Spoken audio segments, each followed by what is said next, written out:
Assalamualaikum warahmatullahi wabarakatuh.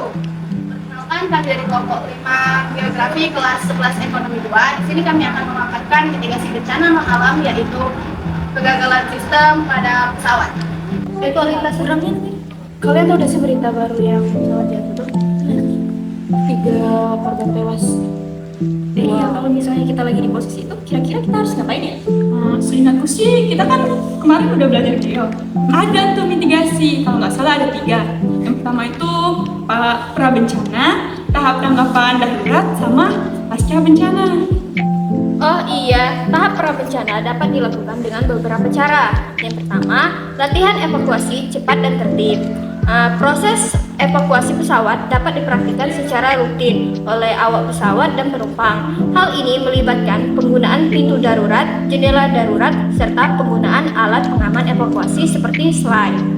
Yang kedua, perawatan pesawat yang tepat. Perawatan yang rutin dan menyeluruh terhadap pesawat dapat menjadi kunci untuk mencegah terjadinya bencana yang dapat terjadi di udara.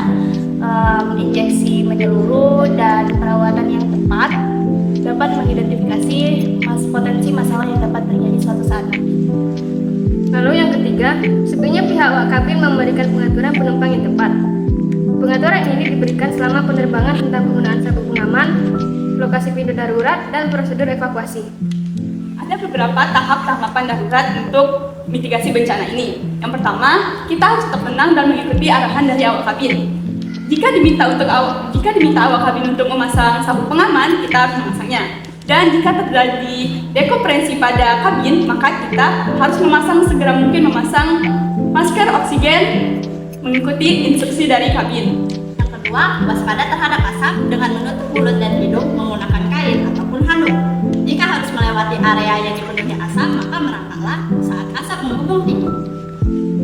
Yang ketiga, jika pesawat jatuh, segera keluar dari pesawat setelah mendarat. Ini karena sebagian besar korban selamat dari kecelakaan pesawat ditemukan dalam jarak 300 kaki dari titik jatuhnya pesawat. Nah, kalau misalnya kita sudah keluar dari pesawat, kita harus cari tempat yang aman, hindari dari puing-puing pesawat agar tidak terjadi ledakan dan juga kebakaran. Selain itu, cari juga tempat yang sekiranya dapat dilihat oleh tim penyelamat.